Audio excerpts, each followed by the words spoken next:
আল্লাহ রাসূল সাল্লাল্লাহু আলাইহি ওয়াসাল্লাম বলেছেন, তা হচ্ছে মান আহাব্বা লিল্লাহ ওয়া আবগাদা লিল্লাহ ওয়া আ'তা লিল্লাহ। আল্লাহর হাবিব সাল্লাল্লাহু আলাইহি ওয়াসাল্লাম বলেছেন, তুমি ভালোবাসবে তো কাউকে আল্লাহ তাআলার জন্য ভালোবাসবে। তুমি কারো প্রতি রাগান্বিত হবে তো আল্লাহ তাআলার জন্য রাগান্বিত হবে। তুমি কাউকে কোনো কিছু দিয়ে সাহায্য করবে বা দান করবে তো আল্লাহ তাআলার জন্য করবে।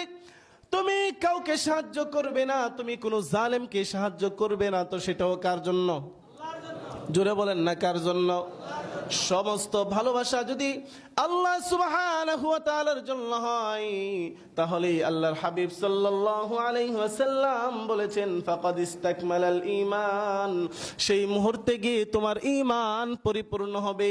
অন্যথায় তোমার ভালোবাসা, তোমার মুহাব্বত, তোমার রাগ, তোমার দান খয়রাত যদি তুমি অন্য কোনো জায়গায় প্রকাশ করো, আল্লাহ তাআলার সন্তুষ্টির বাহিরে গিয়ে প্রকাশ করো, ততক্ষণ পর্যন্ত মুসলমান তুমি পরিপূর্ণ ঈমানদার হতে পারো নাই। ঠিক না বে ঠিক? কথা কার? আল্লাহর রাসূলের। কথা কার? আল্লাহর রাসূল সাল্লাল্লাহু আলাইহি ওয়াসাল্লাম জানিয়ে দিয়েছেন। এখন সিদ্ধান্ত হচ্ছে আপনার। আপনি রাগ করতে পারেন, মানুষ হিসাবে রাগ আছে না নাই? বলেন না, আছে না নাই?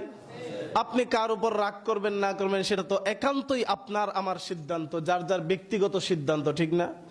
আপনি কাকে ভালোবাসবেন কি বাসবেন না একান্তই আপনার ব্যক্তিগত সিদ্ধান্ত। আমি কাকে ভালোবাসবো কি বাসবো না একান্তই আমার ব্যক্তিগত সিদ্ধান্ত। কিন্তু এর ভিতর একটা গণ্ডি আছে কি নাই?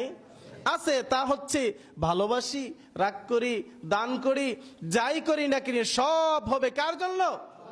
আল্লাহ সুবহানাহু ওয়া তাআলার জন্য। প্রিয়